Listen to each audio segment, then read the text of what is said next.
السلام علیکم ورحمۃ اللہ وبرکاتہ۔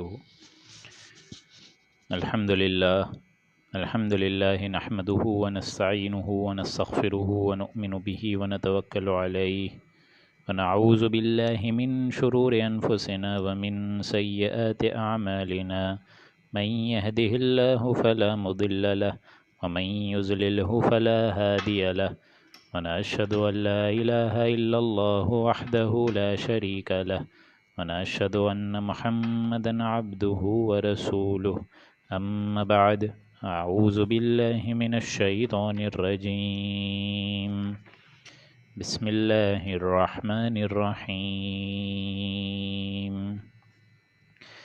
ألم تروا أن الله سخر لكم ما في السماوات وما في الأرض وأسبغ عليكم نعمه ظاهرة وباطنة ومن الناس من يجادل في الله بغير علم ولا هدى ولا كتاب منير وَإِذَا قِيلَ لَهُمُ اتَّبِعُوا مَا أَنزَلَ اللَّهُ قَالُوا بَلْ نَتَّبِعُ مَا وَجَدْنَا عَلَيْهِ آبَاءَنَا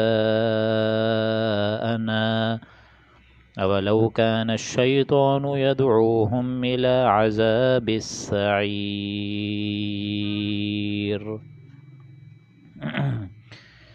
رب اشرح لي صدري ويسر لي أمري واحلل عقدة من لساني يفقهوا قولي اللهم إنك عفو كريم تحب العفو فاعف عنا اللهم لا تدع لنا في مقامنا هذا ذنبا إلا غفرته ولا هما إلا فرجته ولا كربا إلا نفسته ولا ديما إلا قضيته ولا مريضا إلا شفيته ولا ميتا إلا رحمته برحمتك يا عزيز يا غفار آمين يا رب العالمين۔ سامعین محترم، اب جو ہم رکوع پڑھنے جا رہے ہیں یہ اختتامی 2 رکوع ہیں سورہ لقمان کے۔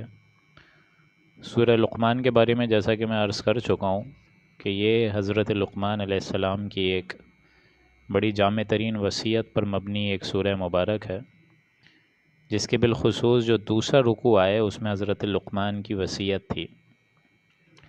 ایک سلیم الفطرت انسان، ایک سلیم العقل، سلیم الطبع انسان خود کچھ حقائق تک پہنچ جاتا ہے اگر اس پر ابھی کسی نبی کی وحی کا ظہور ابھی نہ بھی ہوا ہو تب بھی، چونکہ یہ کوئی نبی کے پیروکار بھی نہیں تھے حضرت لقمان، نہ خود نبی تھے، لیکن ان بنیادی حقائق تر وہ رسائی حاصل کر چکے تھے جو اللہ تعالیٰ نے ایک معرفت انسان کے دل میں رکھی ہے۔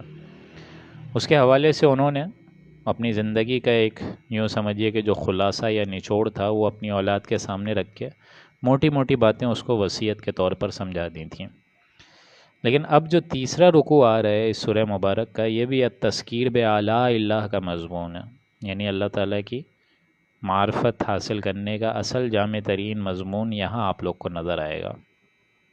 ویسے تو پوری سورہ اعراف اور سورہ انعام التذکیر بآلاء اللہ اور التذکیر بایام اللہ کے مضامین سے بھرا ہوا ہے کہ اللہ تعالیٰ کی معرفت حاصل کرو، اللہ تعالیٰ کی عظمت کو پہچانو اس کی قدرت کی صنائی سے۔ یہ ہے التذکیر بآلاء اللہ۔ ایک ہوتی ہے التذکیر بایام اللہ، وہ بڑے بڑے دن ایام اللہ جس میں اللہ تعالیٰ نے بڑی بڑی قوموں کو تباہ و برباد کر دیا، تو ان سے بھی اللہ تعالیٰ کی معرفت حاصل ہوتی ہے کہ اللہ تعالیٰ کتنا قادر ہے اور کتنا جو ہے انسانوں کے حق میں شفیق تو ہے، انسانوں کے حق میں رحمت بھرا انداز تو ہے اللہ کا، لیکن ان کے مجرموں کے لحاظ سے بھی اللہ تعالیٰ کے جو مجرم ہیں، باغی ہیں، ناہنجار لوگ ہیں، ان کے بارے میں تو ان بطش ربک لشدید، جب اللہ کی پکڑ ان لوگ کے لیے آتی ہے تو وہ بڑی سخت ہوتی ہے۔ تو اب جو مضمون آ رہا ہے یہ بیسیکلی یہی اس کانسیپٹ کو لیتے ہوئے آ رہا ہے کہ اس میں آپ کو التذکیر بآلاء اللہ بھی نظر آئے گا، اور آخری رکوع تو بہت ایک چھوٹی کی صورت رکھتی ہے سورہ مبارک کی۔ اب ہم لوگ بسم اللہ کرنے جا رہے ہیں۔ اعوذ باللہ من الشیطان الرجیم، بسم اللہ الرحمن الرحیم۔ الم تروا ان اللہ سخر لکم ما فی السماوات وما فی الارض، تو کیا تم نے دیکھا نہیں کہ اللہ تعالیٰ نے مسخر کر دیا ہے، کام میں لگا دیا ہے ہر وہ شے جو کہ آسمانوں میں اور جو کہ زمین پر ہے۔ اب ظاہر بات ہے آسمان ہے، اس میں سورج ہے، چاند ستارے ہیں، یہ سب ہماری ضرورتیں پوری کر رہے ہیں. سورج کی تپش ہے جس سے فصلیں پک رہی ہیں، پھر اس میں فوٹو سنتھسس کا ایک مرحلہ قائم دائم ہے، پھر ہواؤں کا نظام ہے، اس سے بارش برسا رہے اللہ. پھر ظاہر بات ہے جو زمین میں کھیتی چلتی ہے، رویدگی لانا، یہ بھی اسی بارش کے ذریعے سے تکمیل ہو رہی ہے. یہ ساری چیزیں، لہٰذا یہ سارا بستر اللہ نے ہمارے لیے بچھایا ہے. جس طرح ایک حدیث کا مفہوم ہے کہ انسانوں میں نے تم کو دنیا کے لیے نہیں بنایا ہے، دنیا تمہارے لیے بنائی ہے. چاند، ستارے، سورج، یہ ساری چیزیں اللہ نے ہمارے لیے آسانی سے مسخر کر دی ہیں، لیکن اے انسانوں میں نے تمہیں آخرت کے لیے بنایا ہے. تو یہ بڑی اہم بات ہے کہ ہم لوگ جس سے آج ہماری نظریں اوجھل ہیں کہ اللہ تعالیٰ کی وہ تخلیق آخرت جو ہم سے بہت ہر دن لمحہ بلمحہ وقتاً فوقتاً قریب آتی جا رہی ہے، ہم لوگ اس کی فکر نہیں کر رہے. اور جو چیز دنیا فانی ادنش ہے، جو ایسا ایسا ہم سے جا رہی ہے، ہر دن ہمیں موت کے قریب کر رہا ہے، اس کی ہم لوگ فکر میں لگے ہوئے. تو یہ چیز صحیح نہیں ہے. تو اصل شے یہ ہے کہ انسانوں کی مسخر کے لیے، انسانوں کے کام میں لگانے کے لیے ہم نے ہر وہ شے لگا دی ہے جو کہ آسمان میں، اور ہر وہ شے لگا دی ہے جو کہ زمین میں. وَأَصْبَغَ عَلَيْكُمْ نِعَمَهُ ظَاهِرَةً وَبَاطِنَةً، اور اس نے اپنی نعمتیں، اللہ نے اپنی نعمتیں تم پر پوری کر دیں، چاہے وہ ظاہری نعمتیں ہوں چاہے باطنی نعمت ہوں. اس سے بھی اوپر بڑھ کر بات، اللہ تعالیٰ نے دین ہمارے لیے کامل کر دیا، اس نعمت تامہ کو اور اس نعمت کاملہ کو ہمارے لیے مکمل کر دیا، جس کی مثال ہم پڑھ چکے ہیں سورہ مائدہ میں. الیوم اکملت لکم دینکم واتممت علیکم نعمتہ ورضیت لکم الاسلام دینا. اللہ نے چن لیا ہے، منتخب کر لیا ہے دین اسلام. لیکن اس کے نامعلوم کتنی نعمتیں تو ایسی ہیں، یہ نعمتیں تو ظاہر نعمتیں ہمیں نظر آ رہی ہیں، لیکن ظاہری کے علاوہ کتنی نامعلوم ایسی نعمتیں ہیں جو کہ ہم اندازہ تک نہیں لگا سکتے ہمارے وجود کے اندر کیا کیا ہے. پھر ظاہر بات ہے ایک بحری غذا سے جو ہمیں فائدہ مل رہا ہے اس کا لینا، اس کو پروموٹ کرنا، یہ بھی ہے. اور اسپیشلی انسان، اس کی تخلیق کا شاہکار، اس کے اندر کیا کیا چینجز ہارمونل لیول پہ، سمپیتھیٹک لیول پہ، پیرا سمپیتھیٹک لیول پہ، یہ ساری چیزیں اپنی جگہ ہیں. تو ہم تو اندازہ ہی نہیں لگا سکتے اللہ تعالیٰ کی نعمتوں کا، اللہ تعالیٰ کے احسانات کا، چاہے وہ ظاہرہ، چاہے ظاہر ہوں، اور باطنہ. یہ دونوں چیزیں اللہ نے اپنی نعمتیں ہم پر ظاہر اور باطنی لحاظ سے پوری کر دی ہیں. وَمِنَ النَّاسِ، ایک تو معاملہ یہ ہے کہ اللہ تعالیٰ کی ان نعمتوں کا احسان انسان لائے، ان کا شکر ادا کرے، ان کا حق ادا کرے، ان کی قدر کرے. لیکن وَمِنَ النَّاسِ، لوگوں میں ایسے بھی ہیں، مَن یُجَادِلُ فِی اللَّہ، جو کہ جھگڑتے ہیں اللہ کے معاملے میں بغیر علم، اللہ کے بارے میں جھگڑ رہے ہیں، لڑ رہے ہیں، اللہ کے احکامات کے بارے میں لڑ رہے ہیں، اللہ کی ذات کے بارے میں لڑ رہے ہیں، اللہ کی آیات صفات کے بارے میں لڑ رہے ہیں بغیر علم، حالانکہ ان کے پاس علم ہی نہیں ہے، نالج ہی نہیں ہے. ولا ہدن، نہ ان کے پاس ہدایت ہے، سیدھے راستے کی کوئی رہنمائی کا ذریعہ ہے. ولا کتاب منیر، نہ ان کے پاس کوئی روشن واضح کتاب ہے جس میں اللہ تعالیٰ کی طرف سے ایسی کوئی معاذ اللہ گائیڈنس آئی ہو کہ اس طریقے کا معاملہ کرو. نہیں، انسانوں کے پاس کوئی جھگڑنے کی بے بنیاد سندیں ہیں، مطلب اس میں کوئی نہ لاجک ہے، منطق کے لحاظ سے بھی اگر آپ دیکھیں تو اس کی کوئی جڑ بنیاد نہیں ہے. وَإِذَا قِيلَ لَهُمُ اتَّبِعُوا، اور جب ان سے کہا جاتا ہے کہ اتباع کرو اس چیز کا، مَا أَنزَلَ اللَّهُ، جو اللہ نے نازل فرمائی ہے، یعنی قرآن مجید حضور پر جو نازل فرمائے، اس کے پیچھے اپنے آپ کو لگاؤ، اس کو اپنا امام، رہبر، ہادی و رہنما سمجھو. قَالُوا بَلْ نَتَّبِعُ مَا وَجَدْنَا عَلَيْهِ آبَاءَنَا، تو یہ لوگ کہتے ہیں بڑے ایک دم دھڑلے سے کہ ہم اس کا اتباع کریں گے، اس کی پیروی کریں گے، اس کے راستے کو اڈاپٹ کریں گے. ما وجدنا، جو ہم نے پایا، علیہ آباءنا، جس راستے پہ ہمارے آباء و اجداد چلے تھے، ہم تو اسی کا اتباع کریں گے، ہم آپ کی بات نہیں مانیں گے. اور آج کل یہی مسئلہ عروج پر پہنچا ہوا ہے کہ آپ نوٹ کریں، ہماری تہذیب، ہمارا تمدن، ہمارا کلچر، ہماری ریت رسمیں، ان سب نے ہم کو یوں سمجھیے کہ اسلام، دین اسلام سے دور کر دیا ہے. یہ ساری چیزیں شیطان کی پیدا کردہ شیں ہیں، اور ظاہر بات ہے جو لوگ شیطان کی پیدا کردہ چیزوں میں لگیں گے تو گویا اور اس نے بھی اس شیطان کی دعوت پر لبیک کہا، اس کو قبول کرا. تو یہ ہمیں بھی سوچنا ہوگا کہ آج جتنی ہماری بھی رسمیں ہیں، اسپیشلی میں بار بار اگزامپل دیتا ہوں شادی بیاہ کی، اس میں بھی کیا ہو رہا ہے؟ کیا ایک شادی بیاہ کی بھی جو اصل تقریب ہے وہ ہم لوگ دین اسلام کی روح سے کرنا مناسب تک سمجھتے ہیں؟ آپ مجھے بتائیے. میرے خیال سے مناسب بھی کوئی نہیں سمجھتا ہوگا آج کے تیز رفتار دور میں. حالانکہ حضور نے واقعتاً اسٹریٹ فارورڈ انداز میں بتایا ہے کہ نکاح ہے، النکاح من سنتی، اور اس کے بعد ولیمہ. اب اس میں نہ بارات کا کانسیپٹ، نہ کوئی مہندی کا کانسیپٹ، نہ مائیوں کا کوئی تصور. اور آج کے زمانے میں تو عجیب عجیب قسم کی روایات اور رسمیں پیدا ہو گئی ہیں. تو یہ دین اسلام سے بالکل فروتر ہے، اس کو اچھے طریقے سے سمجھ لیں۔ یہی معاملہ ان لوگ کا بھی تھا، مشرکین عرب کا۔ اللہ تعالیٰ فرما رہے کہ جو میں نازل کروں، ما انزل اللہ، جو اللہ نازل فرمائے، اللہ کی شریعت بتائے، اس کی گائیڈنس حضور دیں، اس کی اتباع کرو۔ لیکن لوگ کہتے ہیں نتبع ما وجدنا علیہ آباءنا، ہم تو اسی کی پیروی کریں گے جو ہم اپنے اوپر کو دیکھ رہے ہیں۔ لائن سے یہ چیزیں چلی آ رہی ہیں اور اس پہ بحث ہوتی ہے باقاعدہ، اس اسٹینڈرڈ آف لیونگ کو پروموٹ کرایا جاتا ہے بعض اوقات کہ ہم ان چیزوں کو کیسے چھوڑیں، اب تو یہ ہمارے ایک معاشرے کا، ہمارے تہذیب تمدن اور ثقافت کا ایک حصہ بن گئے ہیں۔ اس حد تک ان سے نکلنا عذاب جان اور وبال جان ہو جاتا ہے، آپ ذرا اندازہ لگائیں کہ یہ گمراہی پر گمراہی کا اضافہ ہو رہا ہے۔ تو اس کے لیے میں وہی حدیث آپ کو سنانا چاہتا ہوں کہ مخلوق میں سے کسی کی اطاعت لازم نہیں ہوگی اگر خالق کی معصیت اس سے لازم ہو رہی ہو۔ اگر اس سے خالق اللہ ناراض ہو رہا ہے تو آپ مخلوق کی فکر نہیں کریں گے، آپ اللہ کی فکر کریں گے، اللہ کے دیے ہوئے راستے کی فکر کریں گے۔ وَإِذَا قِيلَ لَهُمُ اتَّبِعُوا مَا أَنزَلَ اللَّهُ، جب کہا جاتا ہے ان سے کہ اللہ کی کتاب کی اطاعت کرو، اللہ کی کتاب جو حضور پہ نازل ہوئی ہے اس کے مطابق زندگی گزارو، لیکن یہ لوگ کہتے ہیں ہم اسی کا اتباع کریں گے جس پر پایا ہم نے اپنے آباء و اجداد کو، ہماری ریت ہے، رسمیں ہیں، کیا کریں، کرنا تو ہے ہی ہے، بارات آئے گی ہی آئے گی، مہندی مایوں تو ہوگا ہی ہوگا، ہمارے خاندان والے ہیں، ہمارا یہ ہے وہ ہے، اور 100 بہانے۔ اولو کان الشیطان، کیا انہوں نے دیکھا نہیں کہ شیطان نے ان کو یدعوہم الی عذاب السعیر، شیطان ان کے بڑوں کو عذاب دوزخ کی طرف بلا رہے، وہ تب بھی بلا رہا تھا، ابھی بھی انسانوں کو بلا رہے۔ ایک طرف شیطان ہے، اس کی یہ ساری پیدا کردہ چیزیں ہیں، اور ایک طرف اللہ ہے، اللہ کا رسول ہے۔ اب ہمیں فیصلہ کرنا ہوگا کہ وچ وے وی شوڈ اڈاپٹ۔ وَمَن يُسْلِمْ وَجْهَهُ، تو یہ بات بھی سن لو کہ جو شخص اپنا رخ، اپنا چہرہ، یسلم وجهه الی اللہ، جھکا دے عاجزی میں اللہ کے آگے، اللہ کے آگے سلیم الفطرت انسان جو ہے سر تسلیم خم کر دے، اللہ کے آگے اتباع پر راضی ہو جائے، اللہ کا تابع فرمان ہو جائے، وَهُوَ محسن، اور وہ احسان والا ہو، احسان رکھنے کی بھی روش اس کے اندر ہو، مخلص بھی ہو، جو کہ دین اسلام، دین ایمان سے بڑھ بڑھ کر دین احسان تک ایک طریقے سے پہنچے۔ ہمارا دین بھی احسان کا دین ہے، مخلص دین ہے۔ فَقَدِ اسْتَمْسَكَ بِالْعُرْوَةِ الْوُثْقَىٰ، تو جو شخص اللہ کی طرف جھکے نمبر 1 اور ہو محسن نمبر 2، تو اس نے تو گویا ایک مضبوط حلقہ، مضبوط کڑا تھام لیا ہو۔ یہی الفاظ آئے تھے، اگر آپ لوگ کو یاد ہو، سورہ بقرہ میں، آیت الکرسی کے ضمن میں، فَمَن يَكْفُرْ بِالطَّاغُوتِ وَيُؤْمِن بِاللَّهِ فَقَدِ اسْتَمْسَكَ بِالْعُرْوَةِ الْوُثْقَىٰ، اللہ پر ایمان لانے سے پہلے ضروری ہے باطل کا انکار۔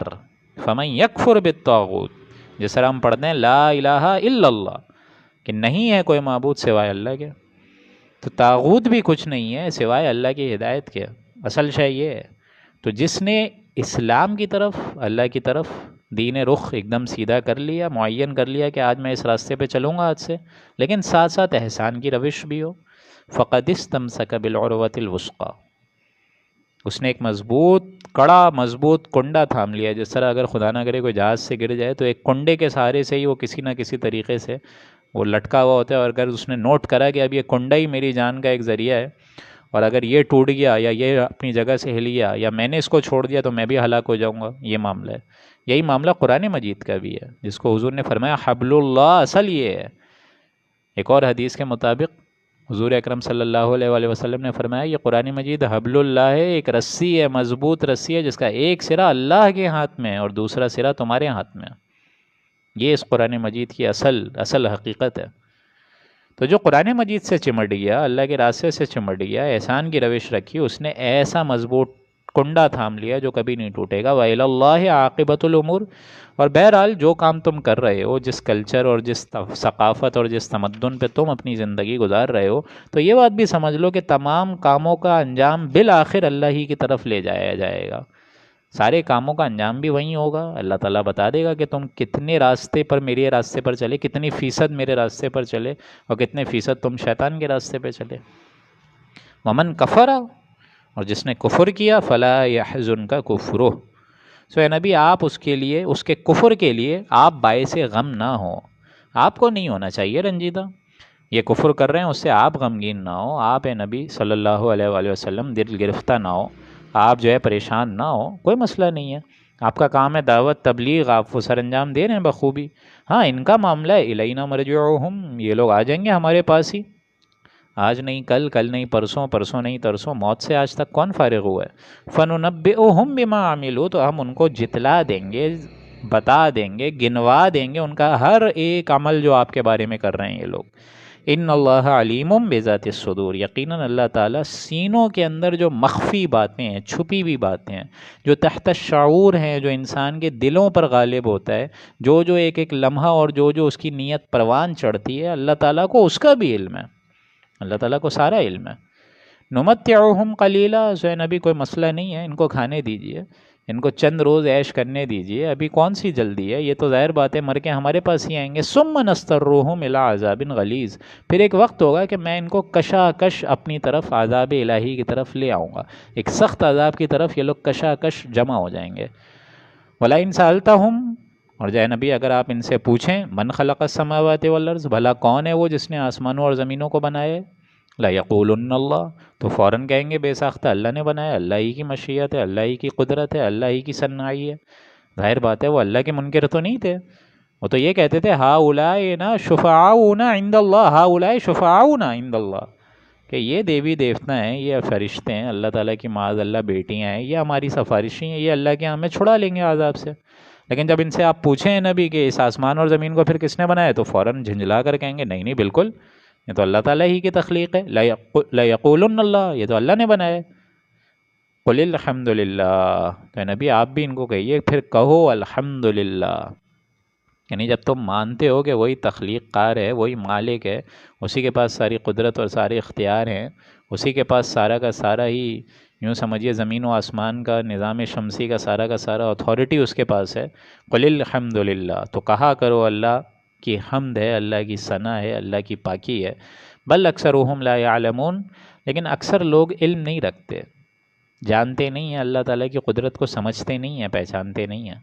للہ ما فی السماوات والارض، یقیناً اللہ ہی کا ہے جو کچھ آسمان میں، اور اللہ ہی کا ہے جو کچھ زمین میں.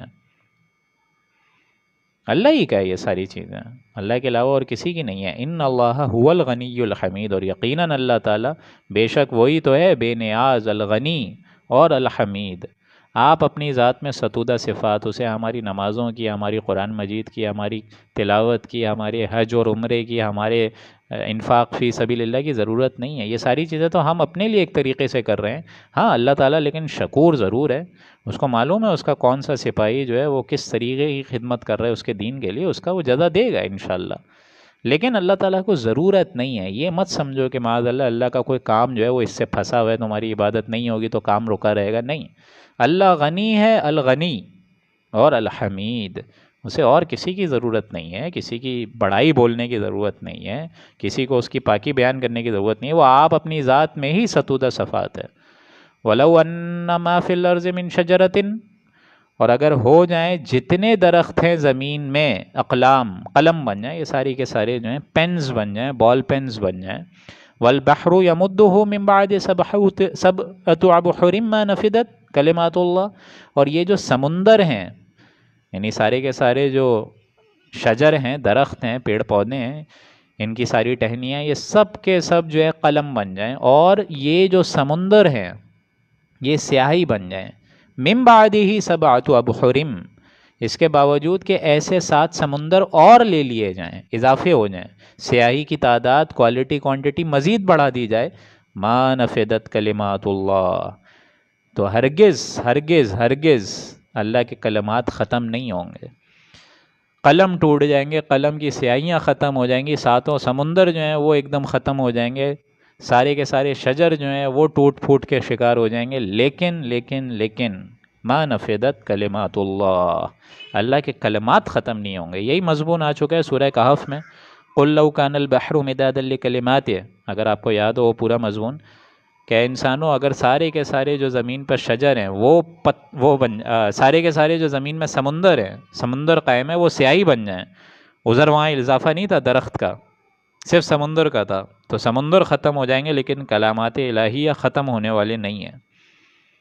چاہے اتنے ہی اور سمندر اور آ جائیں، وہاں صرف سیاہی کا ذکر تھا، لیکن یہاں آپ نے نوٹ کرا شجر قلم کا بھی ذکر ہے. اس سیاہی کو اگر مزید پھیلائے 7 سمندر اور، تب بھی اللہ کے کلمات جو ہے ختم نہیں ہوں گے۔ اللہ کے کلمات سے کیا مراد ہے؟ ہر وہ شے جو کائنات میں ہے وہ اللہ کا کلمہ کن ہے۔ تمام مخلوقات، پوری کائنات، کائنات کا ایک ذرہ ذرہ کلمات اللہ ہے۔ ہر شے کلمات اللہ ہے، اللہ کے کن فیکون کے عمل سے، اور یوں سمجھیے اس کی مشیت سے قائم دائم ہے۔ لیکن انسان کا معاملہ کیا ہے؟ انسان کا معاملہ جو ہے ایک دم عجیب ہے۔ انسان ان کلمات اللہ کا احاطہ کر ہی نہیں سکتا ہے۔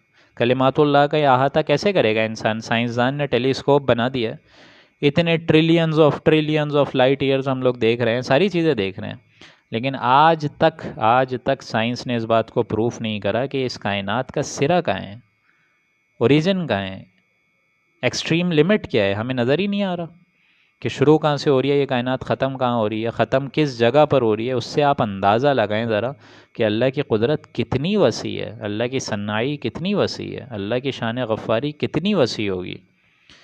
بہرحال اب تو یہ آ گئی ساری بات اللہ کی قدرت کی، لیکن اللہ کا جو نظام ہے اس میں بھی آپ دیکھیں کتنا تنوع ہے، کتنی خوبصورتی ہے، کتنا حسن و کمال اور جمال چھپا ہوا ہے۔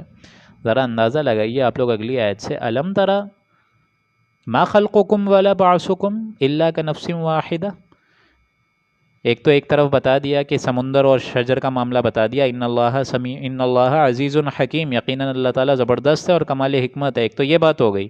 لیکن اس کے آگے دیکھیں اللہ کی جو خوبصورتی ہے اس کی نظام میں، اور اس کی جو ایک کریشن ہے اس میں کتنا ایک بیلنس ہے، اس کا اندازہ آپ لوگ اس آیت سے لگائیے، آیت نمبر 28 سے، ما خلقکم ولا بعثکم الا کنفس واحدہ، یقیناً تم سب کا پیدا کرنا اور زندہ کر دینا تو ایسا ہی ہے جیسے ایک شخص کا پیدا کرنا ہے۔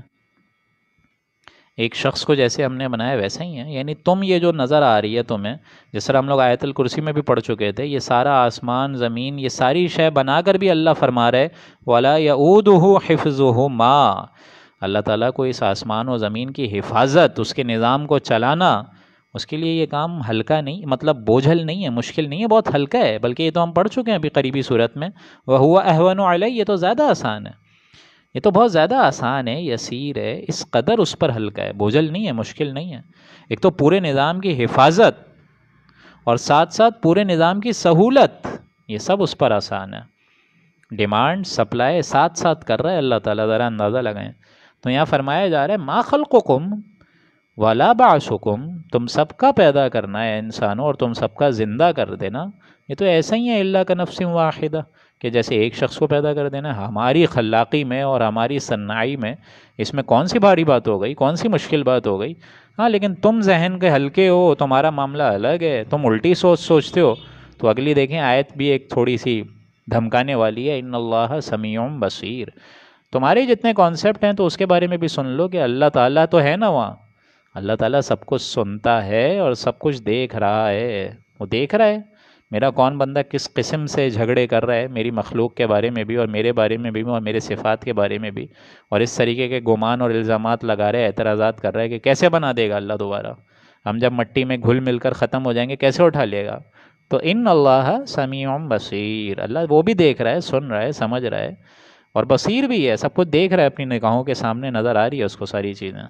الم تر ان اللہ یولج اللیل، چلو ایک اور اگزامپل، تو اے انسانوں کیا تم کو معلوم نہیں ہے کہ اللہ تعالیٰ پروئے لاتا ہے رات کو دن میں، وَيُولِجُ اللَّيْلَ فِي النَّهَارِ وَيُولِجُ النَّهَارَ فِي اللَّيْلِ، اور رات کو پرو لیتا ہے، داخل کر دیتا ہے دن میں۔ یہ سارا کا سارا معاملہ ساتھ ساتھ چل رہا ہے، ذرا سمجھیے گا۔ اس کے دو مفہوم ہیں، یعنی دن کو رات میں، اور رات آٹومیٹیکلی دن میں داخل ہو رہا ہے، اور دوسرا مفہوم یہ بھی ہے کہ کبھی کبھی دن بڑھتا ہے، کبھی کبھی رات بڑھتی ہے۔ سردیاں ہیں تو آپ کو معلوم ہے راتیں طویل ہو جاتی ہیں، پھر گرمیاں ہیں تو اس میں معلوم ہے دن جو ہے وہ بڑھ جاتا ہے۔ یہ دن اور رات آپس میں بھی ایک دوسرے سے بیلنس ہیں، اندازہ لگائیں آپ، یعنی یہ ایک دوسرے کو انکروچ کر رہے ہیں، کبھی دن بڑھ رہا ہے اور رات کے حصے کو قبضے میں لے رہا ہے، کبھی رات بڑھ رہی ہے اور دن کے حصے کو قبضے میں لے رہی ہے۔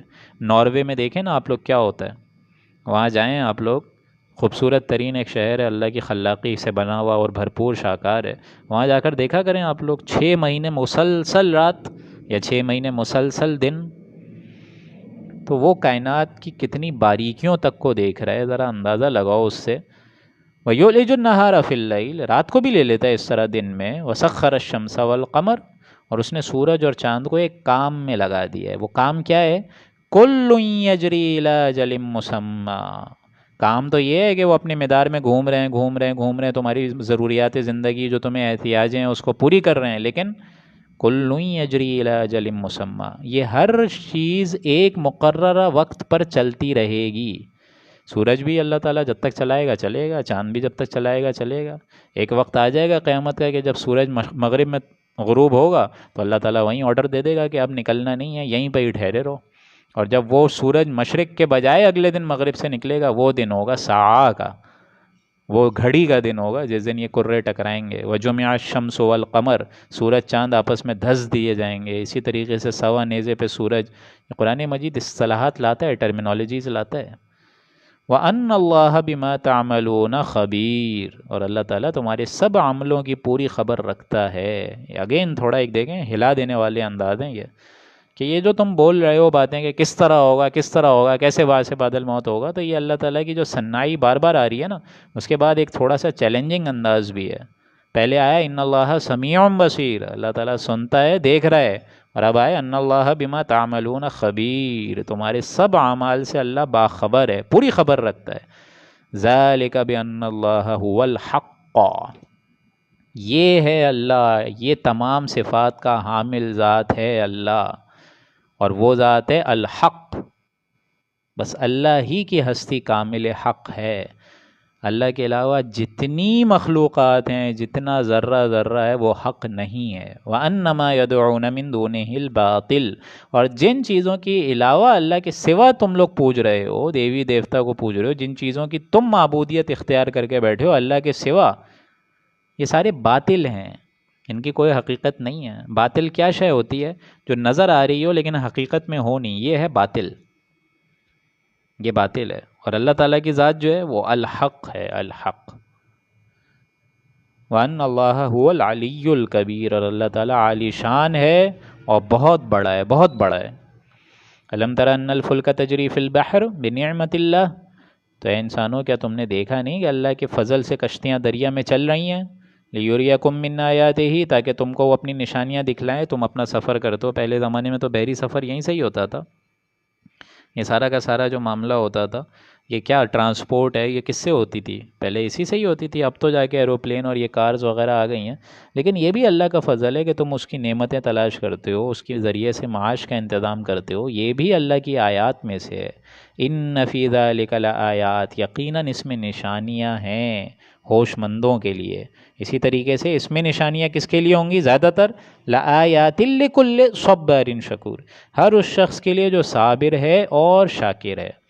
یعنی اللہ تعالیٰ کا کائنات کا ایک ایک ذریعہ تو تمام انسانوں کے لیے ایک ذریعہ نصیحت ہے، ذریعہ وعظ ہے، ذریعہ ہدایت تو ہے ہی ہے، لیکن بالخصوص مکی صورت ہے تو ان کو ایڈریس کر کے بتایا جا رہا ہے کہ ہر اس شخص کے لیے نشانی ہے اس میں جو بہت زیادہ صابر ہے اور بہت زیادہ شکر کرنے والا ہے.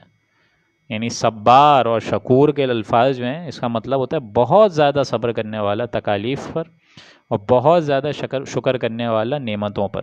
اللہ کی نعمت ہے تو شکر، اللہ کی طرف سے کوئی آزمائش پریشانیاں ہے تو صبر. وَإِذَا غَشِيَهُم مَّوْجٌ، اور دیکھیں اب ایک پریشانی کا بھی ذکر ہو رہا ہے کہ جب ان لوگوں کو موجیں اور سائبانوں کی طرح گھیر لیتی ہے، وہی کشتی میں سفر کر رہے ہیں، اچانک طوفان آ گیا اور سمندر جو ہے وہ ابلنا شروع ہو گیا، اور اس طریقے سے ایک طوفان اور ایک اندھیرے جیسا اور بجلیوں جیسا ایک معاملہ سرگرم ہو گیا. وَإِذَا غَشِيَهُم مَّوْجٌ كَالظُّلَلِ، تب تو ان کا معاملہ ہوتا ہے دعوا اللہ مخلصین لہ الدین، تو اس ٹائم یہ اللہ کو پکارتے ہیں اپنی اطاعت کو خالص کر کر. اس ٹائم ان کو کوئی دیوی دیوتا یاد نہیں آتا، اس ٹائم ان کو لات عزا منات نظر نہیں آتے، اس ٹائم ان کو اپنی مادہ پرستی کا شرک یاد نہیں آتا، اس ٹائم یہ فرشتوں کو نہیں پکارتے. دعوا اللہ مخلصین لہ الدین، مخلص ہو کر، خالص اعتقاد کے ساتھ اور اس کی اطاعت کو خالص کر کر اللہ ہی کو پکارتے ہیں. فلما نجاہم الی البر، تو جب اللہ تعالیٰ ان کو نجات دے کر خشکی کی طرف لے آتا ہے، فمنہم مقتصد، تو بعض تو ان میں اعتدال پر رہتے ہیں. ضروری نہیں ہے کہ سارے کے سارے شرک کرنے بیٹھ جائیں، لیکن اکثریت کی تو تعداد یہی ہوتی ہے. وما یجحدوا بآیاتنا الا کل ختار کفور، جو شخص نافرمانی کرتا ہے روگردانی ہو کر پیٹھ پھیر کر نکل جاتا ہے، تو ہماری آیات کے تو وہی منکر ہیں الا کل ختار کفور، جو کہ بد عہد ہیں، کبھی عہدوں کو پورا نہیں کرتے، وعدے کی خلافی کرتے ہیں، وعدہ فرمان نہیں پورا کرتے، اور کفور ہیں، ناشکرے ہیں۔ اللہ تعالیٰ نے ان کو رہنے کی جگہ دی، کھانے پینے کے ذریعے دیے، لیکن اللہ تعالیٰ کی کسی نعمت کا حق ادا کرتے ہی نہیں ہیں یہ لوگ۔ یہاں تک کہ اللہ تعالیٰ کی طرف سے کوئی آزمائش آ جائے، سمندر سے سفر کر رہے ہیں، اچانک طوفان آ جائے، پریشانیوں میں گرفت ہو جائے ان کی، لیکن پھر بھی ان کا معاملہ یہ ہوتا ہے ختار بھی ہیں کفور بھی ہیں۔ بجائے یہ کہ اس آزمائش سے جو نکلے تو اللہ تعالیٰ کی حمد کرتے، ثنا بیان کرتے، لیکن ان کا معاملہ یہ ہے کفور ہیں، کفور، ناشکرے ہیں۔ یا ایھا الناس، اب یہ جو آخری رکوع کی یہ ایک آیت ہے، یہ طویل ترین آیت ہے، 34ویں آیت، اس کے بارے میں بھی سمجھ لیجئے۔ 33ویں اور 34ویں یہ طویل ترین آیت ہے، اور یہ دو آیات ہیں بڑی خوبصورت، جامع ترین، اور میرے خیال سے یہ جو ڈاکٹر حضرات ہیں جو کہ میری بات سن رہے ہیں ان کو یہ زیادہ سمجھ آئے گی۔ اس کو ذرا اندازہ لگائیے گا، اللہ تعالیٰ کی رحمت ابھی ختم نہیں ہوئی ہے۔ دیکھیں قرآن مجید میں نے بتایا یہ جو دو رکوع ہیں یہ التذکیر باعلیٰ